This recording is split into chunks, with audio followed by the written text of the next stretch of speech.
Hello everybody and welcome to Letterbox Book Club. My name is Claire. And I'm Mackenzie. And today, very special episode. We were so fortunate to have received an ARC from Hachette Australia. So thank you. And we are discussing A Not in Love by Ali Hazelwood. Yes, I have been so excited about this. I've been waiting for this. This has been on my radar since before Bride. Oh, before Bride. Yeah. Oh. So, and then again, it is a stark departure from Bride, but Bride is a stark departure from her previous works as well. Yeah, which is great to have that versatility. Yes. Anyway, so Claire, seeing as you finished first, thoughts, feelings, emotions. Wait, we've got to read the blurb. But also, we're going to do this episode a little bit differently because this is an ARC sort of review style. The first portion of this episode will be very ARC friendly, and then we'll give the folks some time to leave, and then we'll just dig into it. Yep. So if you've read the book and you want to hear the rest of our thoughts, feel free to come back and listen to the second half, I guess. Or if you just want to listen to what we have to say in its entirety, then feel free to stick around. Okay, first of all, how do you say Rue's last name? I don't say her last name. Because it's on the blurb. It's like Siebert or something. Okay, hang on. It's just a word that I see. It's just vibes. Yeah. It's like Siebert. Siebert. That's how I would have. Yeah, same.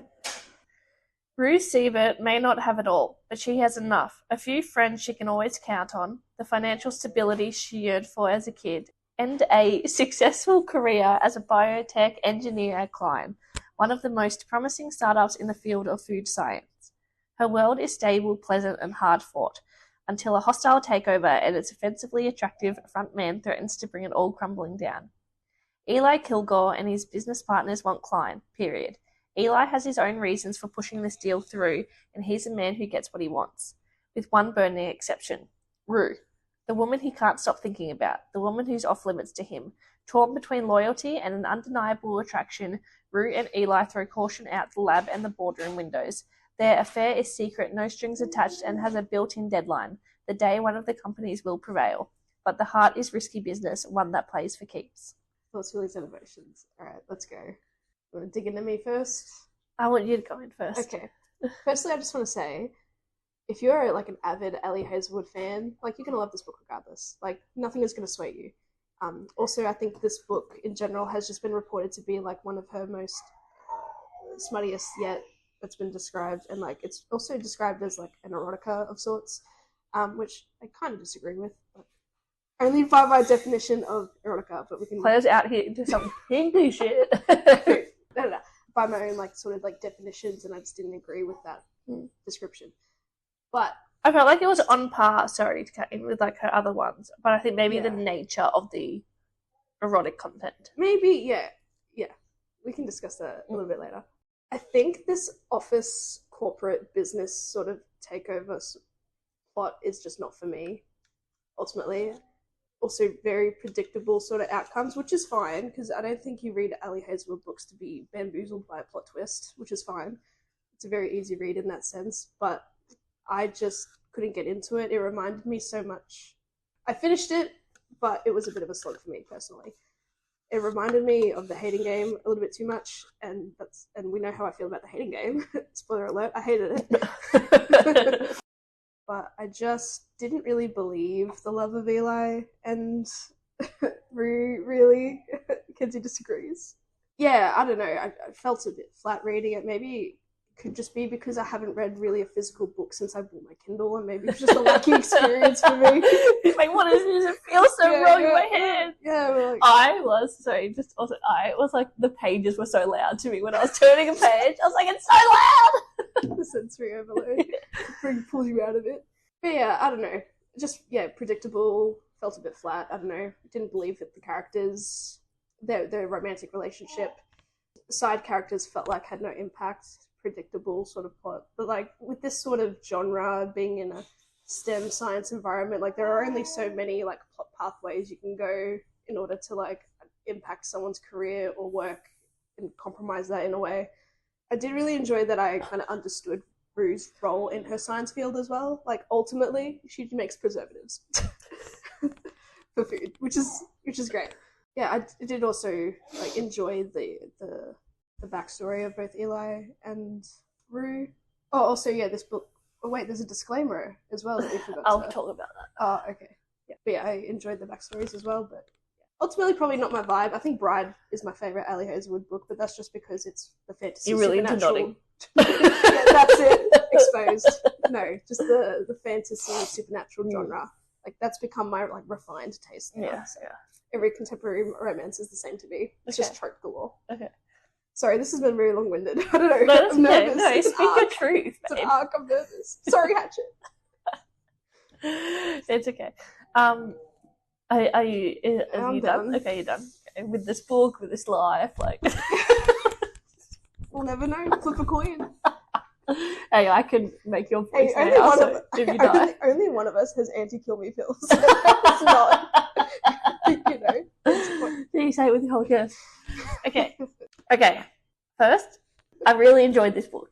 I did enjoy it. I love the modern romances. Mm-hmm. Yeah, I do love the modern romances, real world aspects to things. I've said this before. I'm just not a STEM girly. I get it, and I'm very impressed by the STEM girlies, but there's just too many big words and things. I'm like, I don't understand, and I get bogged down a little bit in the details, but that's fine because I can go past that for the story. Like, I can get past it. But again, I think we've said this before, like, it could be in any sort of, it could be a literature girly, it could be a, like, sport girly, or the same thing. Apply to anything. But I'm glad that the STEM girlies are getting their bag, getting their rep. Now I just need the depressed chef mother, and I'll be fine. Okay. You mean an autobiography? But I love this book. I loved Eli. He's a soft little Sorry, we have vastly different marshmallow man. It's not a marshmallow, that's for sure. I know, but no, he was for me. It's for you. So you felt like you like books that you can be immersed in, but because it's science and STEM, and you didn't really understand that kind of. Yeah. But I did like the politics of it, like the takeover and stuff. Of what was happening in the story. I like that.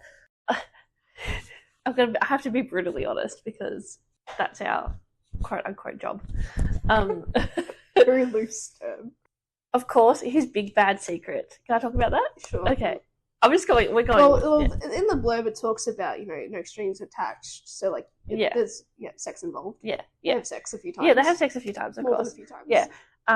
But his big bad secret is that he likes to be dominant in bed. He likes to call the shots. And it's like, I don't know, I feel like that's...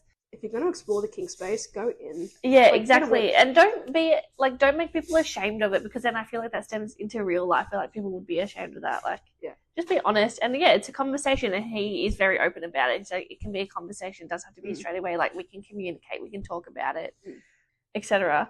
And then also, now that Americans have discovered the word cunt, I feel like it's gone a little bit too far. Right. Because I find... I've said this before as well in other books when it's been talking about. I've spoken about this before. I find cunt a really masculine term. Vaginas are just so nice. Bring back powerful. Vagina. Bring back a vagina. And honestly, I was like, bring back pussy at this point. I don't care. Just, I find cunt so... Oh, what is the word I'm looking for? Violent. Violent, like a violent term. Yeah. And then also we know how I feel about the word cock. Yeah. But it's okay. I can get past cock now. That's fine. But just cunt is so aggressive and violent, and it's just, that is not what a beautiful, soft vagina is, But this isn't a soft situation. They're just hooking up. Like, I mean, beyond that, though. Right. Yeah. I get it, yeah, I was quite surprised. Yeah. Americans, dial it back, please. Yeah. And it wasn't even just Eli referring to as that. It was Rue as well, like saying my cunt. I'm like, right. When I have been in situations where I'm saucy talking to someone, I don't say, "Ooh, yeah, my cunt wants your cock," or like, it just... It sounds a bit ridiculous. Yeah. All right, I just want to talk about, like, my definition of, like, erotica. When I think of, like, erotica, I think of not just a lot of sex in a book. Like, there's a bit of, like, lust, tension, whether it be sexual or even sensual. Yes. And it's a very push and pull, like, do we or don't we type of thing. I feel like there was kind of none of that. Yes, in this book. And that's why when I thought of this book being described as an erotica, so I was looking out for it, but then, like, it wasn't really happening. A lot of it is really Eli forward. Yeah. I love soft, sensual intimacy. Yeah, like, sure. Yeah, I love those, like, you know, like, and I was about this earlier. I'm not gonna like name That's names okay. because it's a hatchet one. But anyway, Very hatchet. No, yeah, I understand. No, and we were talking about it, like, I find intimacy in, like, cooking a meal together, or, you know, sitting on the couch closely watching a movie together, and just, like, those soft touches and stuff. Like, I find that really sensual. Yeah. And that's what gets me going. Not immediately, like, I could feel his cock rubbing against me or whatever. Yeah. But that's the thing, that we were having some nice moments in conversations, soft, maybe even intimate moments, and then it's always followed up with, all right, you want to fuck? You want to fuck in the car? You want to fuck at my house? Like, it just ruins that sort of moment, I feel. But then again, they're really hard on the no strings attached. And, like, back to my definition of, like, erotica, and what I connotate with that is there was not really a lot of flirting, and I think it was really hard for Ellie to write Rue as someone who is very direct and, in a way, not able to, like, read the room as well. I don't know where you're going to go with this, but it's very hard to describe this as a sensual erotica book, sensual, but there was, like, really no flirting, and it was really hard to pair that with a character who is so direct and not really on the forefront of that either. So it was really hard to really believe this relationship because of those reasons. Yeah. And also, because I know that Rue has, like, no repeats, no redos. Like, we go in, we fuck, you don't know my name, I leave, that's it. Yeah. But once you agree to do the repeat and you are both honest and both realize that there's something going on here, I feel like, you know, you can lean into those, like, moments together. And I know in the blurb it says, it has a deadline, but that's never really discussed in the book either. Like, it's not like they have a conversation like, okay, fine, if we're going to do this, let's do this until there's an outcome, and then we go our ways and bye-bye. Because ultimately, in the grand scheme, there was no deadline for Kline or Harkness to have resolved their issues. It was just always ongoing. But yeah, the deadline thing. Okay. In fear of being persecuted, but I know that people do this with other books, I feel like Rue was kind of autistic coded. Yes. I agree. You agree? I agree. Yeah. Which is fine. Yeah. There was so much emphasis on how she feels weird and she doesn't fit in, and in social situations and social settings, like, she's not outwardly, can't, like, go and join in a conversation or whatever. And, you know, she has Tisha, and Tisha kind of, like, or Tisha, whatever you want to say, is the reason that she has other friends, because Tisha brings them, like, the friends to her, and then but again, there was so much, like, oh, I'm weird, I'm different, blah blah blah, but then, like, oh, I don't get, like, social cues or whatever, or, like, I don't, like, can't read a relationship dynamic. Yeah, exactly. And I was like, or social dynamic, sorry. Yeah, I've never been really one to just outwardly just accuse a character of being a certain way, but maybe it's written intentionally. And maybe it's just something that you're meant to, you know, think at the back of your mind. Oh, maybe she is, autistic coded. But if she's not, that's fine. And if it was intended that way, then great. There's some. Yeah. And then I love how, like, at the end, they're having a conversation about something, and, you know, she replies with not a yes or a no, but she's like, oh, well, Eli knows what this means. Like, and so I love that they're able to communicate in their way. Yeah. And I just love that, you know, she knows what she wants in her, like, sexual life as well. Like, she just wants hookups, clear, concise boundaries. She's willing to try things, like, very open in that regard as well. All right, some other ARC-friendly stuff maybe we can talk about. Yeah, characters, Eli and Rue. Rue is a chemical engineer, works for her friend Florence Kline. They're in the food tech industry, and ultimately she is creating a food preservative to prolong the shelf life of fresh produce, blah, blah, blah. Easy to understand, I found, at which I was impressed. Yeah. Which I'm impressed. She's, like, engineering a film that, like, goes on food, to prolong their shelf life. Yep. And, as we were describing her before, very kind of direct, and all those other, like, social issues that she has. She also has an issue with food, ironically, which maybe it's a healing thing as well, that gets explored a little bit later. And then we meet Eli, who is a part of the Harkness Equity Group, and they are on an overtake of Kline. They think Florence is hiding something, so he has a kind of similar, like, sexual prowess to Rue. They meet prior to knowing that they're pretty much opposites in this little conflict. Yeah. And then they meet on an app. Yeah, chaos ensues. Yes. Who do we trust? There's a bit of like corporate like espionage happening, which is pretty cool if you're into that. At the start, it's kind of all explained to us what's happening. Sure. Yeah, through conversations, very show don't tell, which I like. It's like, your lawyer friend calling your boss and your boss telling you, all right, this is kind of what's happening. This is a takeover, people. Yeah. like a rally to war. This is a hostile takeover. And yeah, Eli also has a pretty kind of like sad backstory, but who doesn't in the Ali Hazelwood world? So I'll just read the disclaimer. Sure. Is this like a qualm for you? Mm-hmm. All right. The page is so loud. Alright, dear reader, I just wanted to drop a quick note to let you know that Not in Love is tonally a little different from the works I've published in the past. Rue and Eli have dealt with and still deal with the fallout from issues such as grief, food insecurity, and child neglect. They are eager to make a connection, but are not sure how to get about it except through a physical relationship. The result is, I think, less of a rom-com and more of an erotic romance. Rue and Eli's story has, of course, a happily ever after, but it also contains some serious themes, and I wanted to give you a heads up so you know what to expect. Alright. Lay it on me. I didn't get it. You didn't get it? I didn't think it had a tonal shift. I didn't think it was dark. I didn't think that the issues were vastly different to what we've experienced in the past. Someone's mum had cancer and they died. Rip. That's in Love Hypothesis. Yeah. Can't remember any of the others. It's just a blur of tall men, little children, girls, big throbbing cocks. I mean, yeah, it's all a blur. It's all the same, yet you can't really pinpoint any sort of differences. Yeah, I understand. Like, I'm glad that there was a spotlight, I guess, put on some of these issues. But I think coming from our own personal life and traumas, it seems like a normal, which is not the correct word for anyone else that has no issues in their childhood.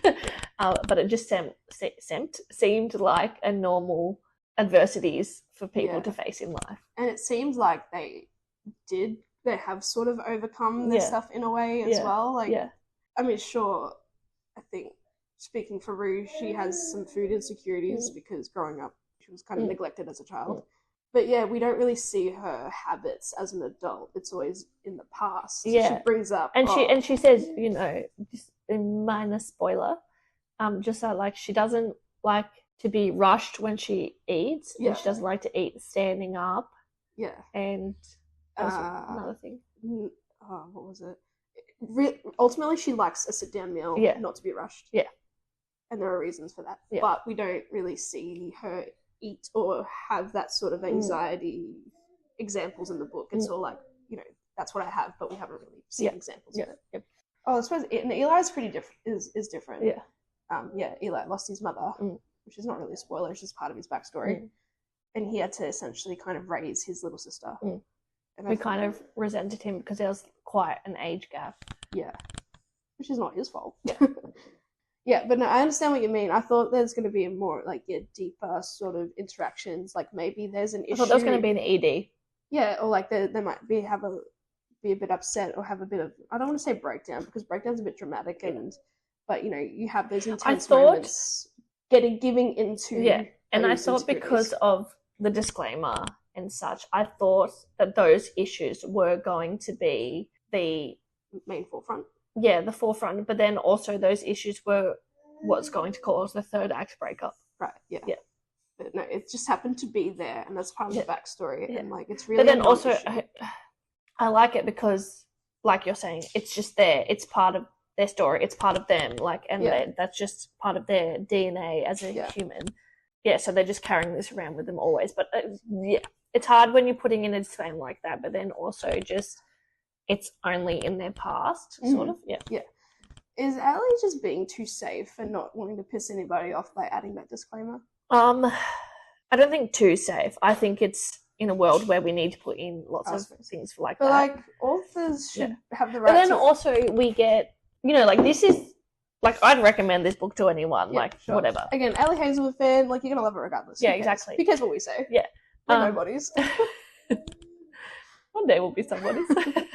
Right, but But then, because I read disclaimers like this, I'm like, oh, okay, there's going to be some issues. But then I go into a book like, like Haunting Adeline, for example, with like a menu of I love that. of triggers and things like that. And then you still see people being like, oh my God, I hated this book. Why would you read it? Blah, blah, blah. And it's like, well, you have all these warnings not to read it. Yeah. But then, like, I don't know, I could see someone going into this and not having that reaction. Yeah. Yeah. Yeah, they don't need to, like, be, like, mentally prepared to read it. Yeah. Would you say this satisfies the arc aspect? Like, yeah, really, the Harkness group is trying to take over Kline. Yeah. Eli and Rue, they're just on opposite sides. They have a very physical relationship, which is fine because it's what they both want. Yeah. And then there are conflicts, of course. Yeah. Resolutions. Yep. Pretty simple. And a happy ending. Happy ending, of course. There nice epilogue. There's political, like there's office politics, friendships, love, and sex, and a happy ending. What more do you need? Yeah, that's pretty much Oh, and a fluffy dog. And a fluffy dog, yeah. That's not on the verge of death. Yes. But is or needs its anal glands. What is it? Oh, no. What do you have to do? No. Express the anal glands? Yeah, pretty much. Yeah. Oh, we know the meme of Ali Hazelwood writing really small character females. Yeah. It's nice that she went for a really, really tall girl, and it was very emphasized how tall she was. Yeah. But in comparison to Eli, she's still tiny. He still has a massive hand. Yeah. All that stuff, because I think she says that she's 6 foot in heels, but like I'm assuming he's like 6'4", 6'5" still. Yeah. Like I mean, and then we're gonna get into something else, but yeah. I think that satisfies the arc aspect. Yes. But yeah, Ali Hazelwood lovers, you're gonna love it. Yep. Not for me personally. For me, very much for me personally. Bride is my favorite right now. Yeah. Purely because of the nodding. No. You wanna fuck a werewolf? Please. Applications below. Must be 6'4" at least. Yeah, at least. I'm looking for a man named Finance. 6 foot, blue eyes. Looking for a wolf. 6'5". Big teeth. Big muzzle. Big dick. Alright. This next part will be full of spoilers. Full of our honest reviews. Claire's going to go ham. I'm going to go ham. We're going to fight it out. Yeah. This is the last episode we'll ever make. Next episode will be one of us will have an AI voice because we would have killed the other one. No. All right. Yeah, so, I'll just give like a 5-second countdown. Do some elevator music. Yeah. I'll just do a 5-second countdown. All right. So if you haven't read the book and you want to disappear, get the book, read it, and come back. This is your time if you just want to listen for shits and gigs. Yeah. Sometimes spoilers motivate me though. Sometimes, I listen to a book podcast and then I'll go and read the book. Yeah. Okay. All right. So 5, 4, 6, 3, 7, 2, 8, 1, 2. All right. Spoilers ahead. All right.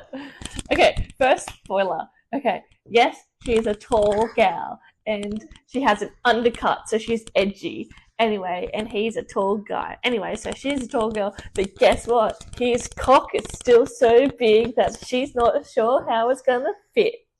She has a formula, Ali. I am so over this. It's not just Ali. It is every single modern romance. Contemporary romance that I have read ever. It is always. At least she's tall girl over here. Tall girl. Yeah. Anyway, but it's always, a teeny tiny little girl and then a really big honking guy and he has a huge penis. Every time. Every time. Every episode that's a contemporary romance is always an issue. Every time. If you are turned on enough, the penis will fit. I am telling you. Preach. People shove Rexona cans up there, alright? We good. Only if you're brave enough. Human anus can stretch. What is it? 6 inches in diameter? 8. To fit a raccoon head up your anus. Also, as a person whose vagina has stretched to 10 centimeters because children, I'm telling you, a lot of things can get up there. Yeah, fair enough. I can have a human arm.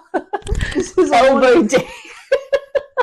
This is a warning to all the authors out there. Yeah. Actually, I'm sorry. I will come for you. Please. Yeah. And then also, this is the thing. Because also there is so much emphasis on, oh my god, you're so wet, and like he doesn't even touch her and she's wet, which like hot, I get it. Anyway. But like if she's that wet, It's gonna fit. Yeah. At what point did you realise that Florence stole their work? Oh, immediately. Immediately. Yeah, no, that's the predictability of it. Yeah. Yeah. And then, as soon, so we find out that Florence steals their work. Actually, yeah, I was like, something's sus. Yeah. Well, as soon as they all went to UT together, I was like, okay, something's I think when they said Minami is talking to Rue, she's like, oh, I used to study biofuel. I'm like, there it is. Yeah. My brain switched. Yeah. And then even at the start, before we find that out, when there was so much emphasis on Rue's patent, I think it's patent, anyway, and how, oh no, like, it's kind of independent of the biofuel stuff, like, this is my work, I have a contract, like, I own the patent. I'm like, no, you don't. Yeah, no, I was so sus. I was like, something's gonna happen. Something's gonna happen. And it happened. Yeah. But again, there's always, like, Florence, not like an asshole, well, she is, but, like, anyway, it's like, there's always this character who's turns out to be an asshole. Like, but it's always in the female MC's camp. Like, they are always the assholes. People are coming after her, and then it's the love interest and his hack of goons decide to come and save the day. And that's another thing with, like, the Ali Hazelwood books, is it's always his friends and his people that save our humanity. Really, really loved, though, how at the end, Rue quits or whatever, and Florence is like, oh, I didn't mean to do it, blah, blah, blah, like, I didn't, like, whatever, but I had to get ahead. And Rue's like, and that's your right. Like, it is your right to be selfish and do this, but it's just not, like, it doesn't align with me. Yeah, it's that's like, fair. Yeah. Like, it wasn't this big, huge fight or whatever. It was just like, you do you, I'm going to do me. It's like an understanding, because they know that, especially women, like, it's really hard for them to get ahead. And it's a shame that Florence did this shitty thing. But, like, how many, like, men in positions of power in the STEM field have done the same thing to probably not only, like, women, to their other, like, colleagues and stuff as well. Like, it just sucks that, in this instance, it's the woman undermining another woman. Yeah. Which is ultimately Minami. I think that's how you say her name. Yeah, that's how I was saying it. Okay, I think maybe I just started it when I was tired and I wasn't, like, registering things. Anyway, I didn't realise that Minami and Sul were married. Yeah, I thought Minami was with Hark. Yeah, there's a lot of... They were together at some point, but not married. Yeah. And I was so confused when he got the number from the racquetball girl. Okay. And I was like, oh my god, is he going to cheat? Like, is this his thing? Is he a serial cheater? Okay. Well, Hark. Yeah, I don't know. I suppose it's just, like, that idea that the option's there, especially for Eli as well, because he's just having a no strings attached relationship. Like, the opportunity was there for him to also indulge in a racket girl. Yeah. So. All right. So you had a really big qualm. Yes. Which I forgot to mention in the arc aspect, because it might affect some people and people might notice. But I'm going to let you explain, because you figured it out, and then once you told me, my eyes were opened. Yes. Okay, I think it cleared up towards the end, so I don't know if it was just, like, an editing, whatever. Anyway, so... I have my theories, but I'll let you... Okay, yeah. At the start, I think the POVs were changing mid-chapter or mid-sequence. Like, because... The point of view writing, not the character. The point of view writing. So it started, in, like, third person. Like, Eli felt this way, and then he did this, and blah, blah, blah. And then it felt like he was saying... oh, and I need to go and do this, I need to do this. And I was so confused for a long time. Yeah. Is there a, like, explicit example? I'm going to try and find it. Maybe I'm just dumb. So, ultimately, Kenzie figured out that Rue's point of view is first person. Like, I'm doing this. I'm going to go to the grocery store. I'm going to talk to Eli. I want to fuck Eli. I want to work for Florence, blah, blah, blah. Yeah. And then Eli's chapter is, Eli feels like, I don't know, he feels really into... Rue, he has to talk to him this and he has to do that, which is third person point of view. And I don't know if the literary rules when it comes to novels and books about this sort of writing point of view structure, if it's beneficial to have them different. But I think it's probably because maybe Ali wanted us to be in Rue's position. Yeah, maybe we want to see more from Rue's point of view, like we are the victim because, Florence took our patent and everything. But I don't know, it was really strange. I don't think I've really recognised other books that have done this. And I'm sure there's a reason. I can't find, like, an explicit example. So that's okay, but I understand what you mean, though. Yeah. Unless you were reading Rue's chapters without realising they were Rue. Maybe, because I didn't read the start of the chapter. I didn't realise her name. Probably because I said to you also I didn't realise her name was Rue for a really long time. So that's a skill issue on your behalf. But yeah, no, but that's weird, no? Yeah. Yeah, I don't know the literary rules, but yeah, there must be a reason, a creative choice reason. Yeah. That I'm unaware of. And you found that discombobulating. Yes. Yeah, it is strange. I think maybe, yeah, Ali just wanted us to be in Rue's position. Yeah. I'm okay with your name. I'm like, I'd let Eli fuck me. That's okay. Let him do naughty Alright, things to here's me. my thing about Eli. Also, I'm very discombobulated that his ex-fiance's name is Mackenzie. Also, it's spelled wrong. Yeah, that was funny. Yeah, but I was like, He was also a chef! yeah, he was also a chef. That's so funny. She's been listening. She's been listening. I hate this bitch. Make her a hater. Eli, to me, just came across... And I do make a very good risotto. Good for you. She is listening. She's listening. Sorry. Ali, in your next book, if you say this phrase, we'll know. It's like the TikTok lives. It's where people think people are in danger. And Yeah, they're like, it's so wear the yellow. words. Yeah. But then they do it, and then you don't know if it's Yeah, what they you're mean or like, if they're... Yeah, anyway. Eli, he just really came across as just a fucking pathetic, desperate My sex God. fiend. He is a sex fiend. First time you saw Rue, it's like, I want to do all sorts of Okay, things to you. because... Like, I understand that the vibe that a lot of women like, wanting that sort And that was the app. It was a sex-forward app. So he's like, I wanna fuck you, silly. Yeah, I know, but then afterwards, after it's been established, alright, it's a one night, our one night got ruined because of Vincent, whatever, goodbye, Bob's your uncle. But then he's like, he thinks about it, he thinks about the body, what he wants to do to her, and like, yeah, every soft moment that they How about a brain? Why don't you want to fuck a brain? Exactly. And like, there was a chapter where it was like, I don't think I'm in love with Rue, but I am in love with her body. And I'm like, that's very objectifying, and like, who finds that really romantic? Yeah, true. So like, yeah, I didn't like that, yeah. All he wanted was sex, and he was the one pushing it. And he was like, even though we know, Rue had the boundaries of like the one night, he's like, please let me have another chance. And let me do this, let me do that. And the magic cock, because Rue has issues with penetrative sex, which is fine, and that's her thing. There's no trauma related, she just doesn't like it. She doesn't like it because she doesn't get off, and like the guy, she said like either she doesn't get off and she has to fake it, or the guy spends a really long time trying to get her off, and then it's just painful, which like relatable. Which is, very relatable. But then, here comes Eli. Like, they had that conversation, and I feel like, alright, they're going to experiment, like, next time. Like, there's going to be a gap, but no. Immediately, 2 seconds later, it's like, alright, let's just do it. Yeah. And then magically, he gets her off because he has magic fingers and can get off as well, and a magic cock. And then every time they have sex, and this thing, and then every time beyond that point, every time they are intimate, they have penetrative sex. And it's like, this was her boundary. Like, she doesn't like it. And okay, maybe like that time was amazing and great or whatever, but I feel like still she should have that boundary, and and have other times where they just don't have penetrative sex. They do other stuff together. I would have liked to have seen that rep. What, they hung out at the ice skating rink, and then they're like, alright, you want to fuck in my car? Yeah. And she's like, yes, which is fine, good for her, because she wants to do that. But it's just like, there are a lot of moments where he's just like, alright. Oh, there was a moment where he was comforting her for something. Yeah. Maybe it was about Florence, and he was like, alright, I'm going to comfort you, and then we're going to fuck around. Yeah. It's like, no, like, the situation... It was after her, I think, brother or whatever came to, and he was like, I'm going to stay here till you feel alright, and then I'll fuck you. Yeah. Yeah. And then, like, even the next morning, it's like, alright, well, you're going to relax again, then we're gonna fuck. And it's just like, I don't know. He's just a horn dog to me, and I didn't like him. I just didn't like, that he's like, I like to call the shots. It's okay. Like, you might not like it. And I was like, she would be into it. She gives us the vibes. She's like, I want you to tell me what to do, because like I can't be asked. Which is fair enough. Although, what really pushed me forward into finishing this book in the beginning, before my brain clicked, realizing that Florence is stealing the work, it really reminded me of the Taylor Swift v. Scooter Braun situation, because before I switched on, Florence, she created this tech herself, self-driven woman, builds up this company. Sure, it needs a little help, a little bit of funding. And then this fucking entity comes in. At the time, I just thought they were just there for the greed. Yeah. They just bought the loan, and then, they just wanted the tech without doing any of the hard work. And that really, drove me forward. Yeah.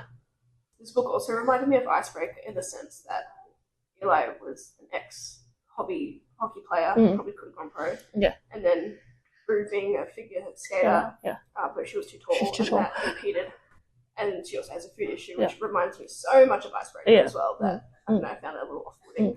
Let's talk about the food issues. So Rue's father, essentially left when she was quite young. And then so she grew up poor. And her brother was 3 years younger than her, and she explained to Eli that, you know, there would be days where they wouldn't have any food and they would be so hungry. She said that, you know, like one time she stole money to get food, and then when they did have food, they were so worried that like their mum would come and take it or whatever, so they ate really, really fast. And so that's why she doesn't like having time limits on eating and things like that.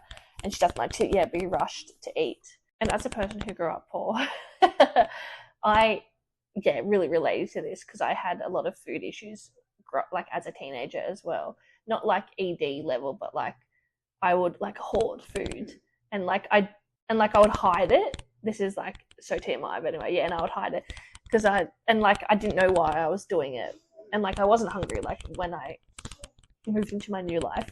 Like I had plenty of access to food and stuff, so it was fine.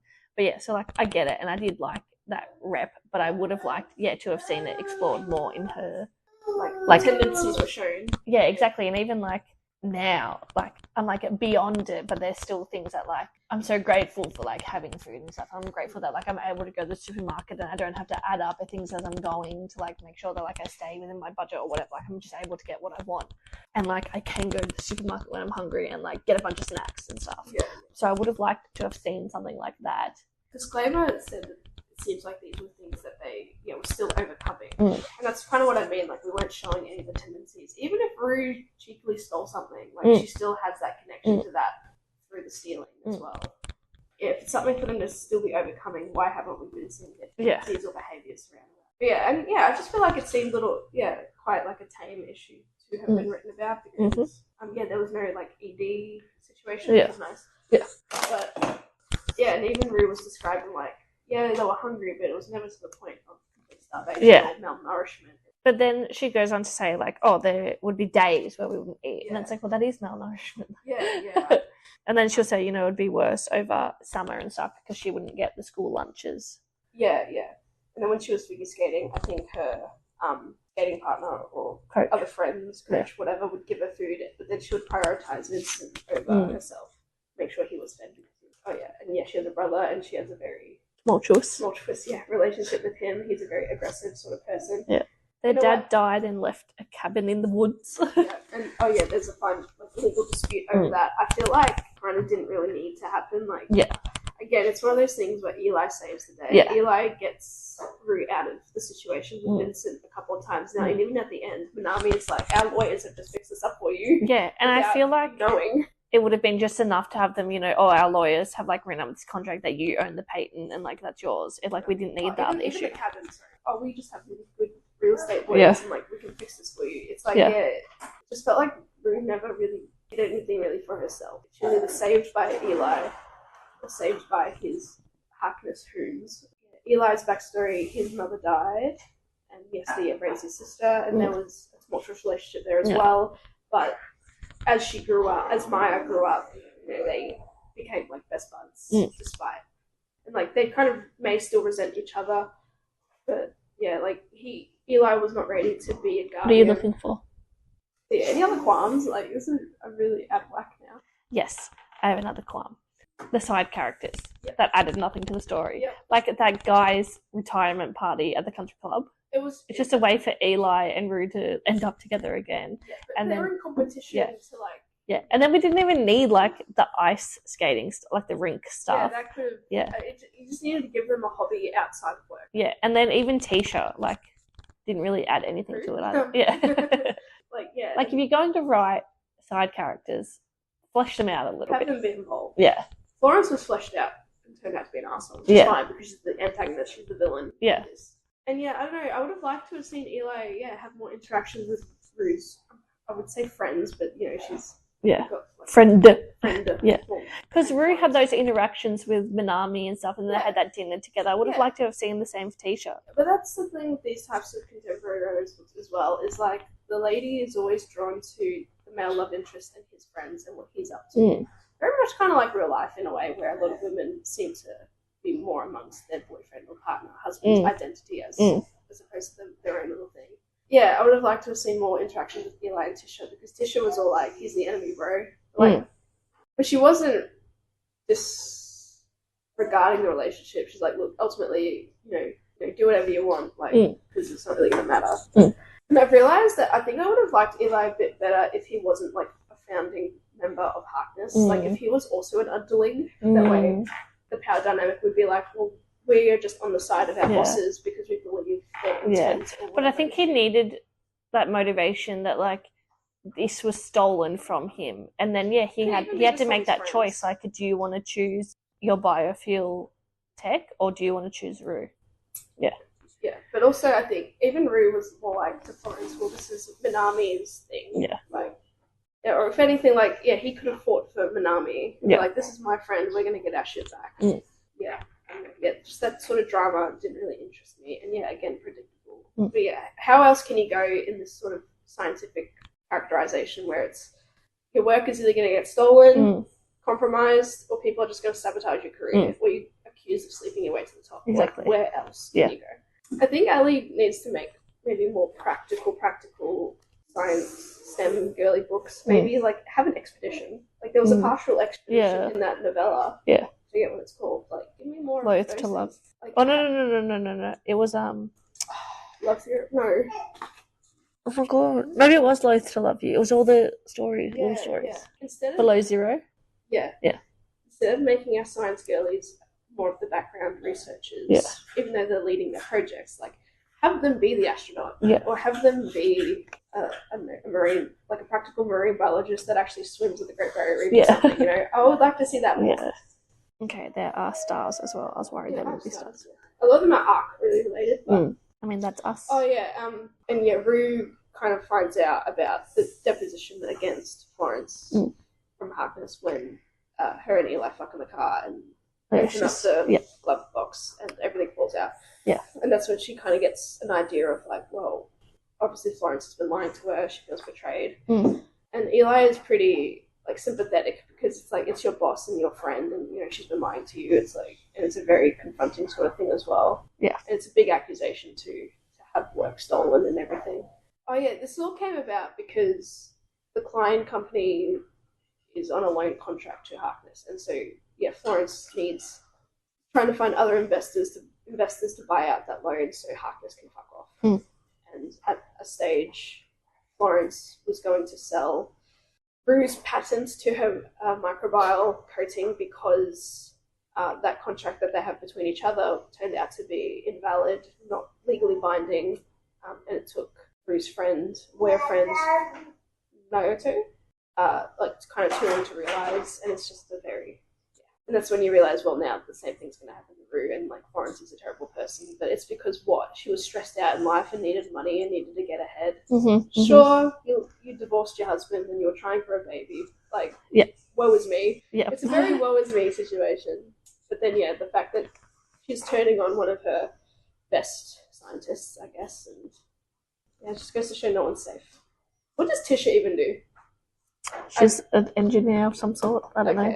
I just realised, like, I don't know what she does. I know she works there. I think all resolved, happily ever after. I think, they get married. There's an epilogue.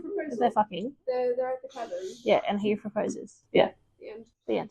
So cute. Yeah. Oh, and I did like the mention because he's like, I've never done this before, and he's like, yes, you have. You're engaged. Like, I've met her. She's lovely. She cooked this dinner, and I like that they still have that relationship because I like, like not every relationship ends dramatically and on bad terms. Like sometimes two people just reach the end of their course and they realize like romantically this isn't going anywhere, but like genuinely we have this great friendship that like has just bloomed. I think and his relationship to Mackenzie ended because she says that he didn't love her enough, love her the right way, but apparently like they had this similar like sex drives and everything. It's just I don't know, there was just something else that he couldn't really do, but then he was able to do that through. Ultimately, I finished it, not for me, but we moved on. Yeah. Give me another expedition or something. Yeah. Meet a wily man in the woods or something. Yes. You just want a Tarzan retelling. I think we fleshed out this book. Shall we go to the stars that listen? I'm satisfied. I will never be satisfied. All right. The magic cock don't do it for you? Nah, his cock does it for me, not magic cock though. All right. The Stars That Listen is a segment that we do at the end of our podcast where we go and find a 5-star review and a 1-star review on Goodreads. We don't search very hard for these, but it's fun. We like to fight them or agree with them. Considering we are coming up on a few arcs, they might be a little bit different because a lot of people will already rate a book 5 stars before they read it because they're just really into it. So yeah, I have a really long one, but I'm only going to read like a little bit of it because that's what's relatable. That's okay. And a lot of, because the book doesn't come out until the 11th, which for us recording is today. Yeah. But when I upload and do everything tonight, it's still technically probably the 10th everywhere else. Yeah. So all these are from ARC readers, I would assume. Yeah. Once again, thank you, Hatchet, for sending us this book. You requested this one, right? I did. Which is really cool. Yes. I'm glad that, may this be the start of a beautiful relationship. Collaboration. Yes. Like, may we have a great rapport. They have this really good system where if any books are coming up that they publish, like their authors that they publish, it sounds like I'm crying, but no, I'm just joking. You can request it, and then they deem you worthy or not. But then they also send out like a monthly newsletter of like their upcoming titles that you can request as well, which is really fun. If you're a book talker or anyone in Australia who's looking to start doing ARC stuff, like, this is our first time on this. Yeah, shout out to Hatchet, give them a bit of a tingle and just see how it goes. Yeah. We received a couple of books that look fucking banging. Alright, your stars, or do you want me to go first? Yeah. You go first. Alrighty, my 1 star, it's pretty big. And I agree with this wholeheartedly. Not that I would give it 1 star. Yeah. Well, this was equal parts weird and random and gave me a considerably long slump, so I'm not feeling very forgiving right now. I guess it wasn't much worse than Ali Hazelwood's other books, but there was a lot, and I do mean a lot, of sex, which was annoying. The whole thing felt so dull and weary, and the frequent, random, misworded Taylor Swift lyrics and pop culture regurgitated crap really, really tends to put me off any story. Thank you to Berkeley for their arc. I think this is officially the last of this author I'll be reading. Ouch. Ready? Alright. This was shaping up to be my favourite Ali Hazelwood book, but somewhere along the way it lost me. I want to preface this by saying I tend to prefer closed-door romances. Leave out the sex scenes and instead show me the characters' emotional connection, convince me they like each other beyond the physical, which I agree with. It said this book sort of fell in between copious amounts of sex and a tender emotional bond between our main characters. It's refreshing to read a book that centers on a woman who is shy and socially anxious but comes off as aloof and distant. But Eli I was less fond of, but he was incredibly sweet to her. Very 5-star review. How is it I can relate to every Ali character ever? This was flawless yet again. A good enemies to lovers romance that is set in the real world. I don't agree about. One thing about me is I am first and foremost an Ali Hazelwood stan before I'm anything else. I feel like I'm always saying it every time I read a new AH book, but this is seriously her best work yet. I did want to mention something that I completely forgot about. Okay, there's a part where they are, canoodling, and he says to her, "You smell so good." And like, it's the best compliment. Not her vagina, just in general. It's alright, though. It was No. And like, that is the best compliment ever. I just love it when someone compliments your smell, and I think it is so sexy when someone thinks you smell good, because on a scientific level, on a very base level, our attraction to other people is based on smell and their pheromones. For example, and I'm going to ruin a lot of you right now, but we are predominantly attracted to our partners based on their smell, which is based on what is most similar to our fathers. So for anyone with daddy issues out there, you know why. Yeah, you know why. It smells fucking good. Yeah. Yeah. Interesting. Fun fact. Yeah. So that was my favorite quote, which is like, "You smell so good." It's just like, oh, when a man just fucking like loses it, just. I love that we ended a fun science book with a fun science fact. You're welcome. Brings us to the end of Not in Love. They are truly in love though. Thank you again to Hatchet. Also, we think it's Hatchet. Some people have said Hashay, which I don't agree with. Anyway, thank you for the arc. We loved it. Well, I loved it. Clay didn't love it. I loved receiving it. Yeah, the journey of being like, "Hi, can we have an arc? We would like an arc," and it's like, "Yeah, sure. What do you want?" And it's like, "Not in love," and then it comes, and you get excited because you tell me when it's on its way. Yes, you get all the notifications. I'm in the arc, and I like that it's addressed to like my name and then Letterboxbookclub reviewer. It feels so official. It just makes you feel good. Yeah. So if anyone is a bit scared of reaching out, just reach out. But yeah, so this brings us to the end. You can find us on Instagram, letterbox_book_club. From there, our link tree is in the bio, where you can find us in all the places: TikTok, Spotify, YouTube, Rip, Google Podcasts. SoundCloud if you're old school. Thanks for listening. See you next time. Bye. Bye.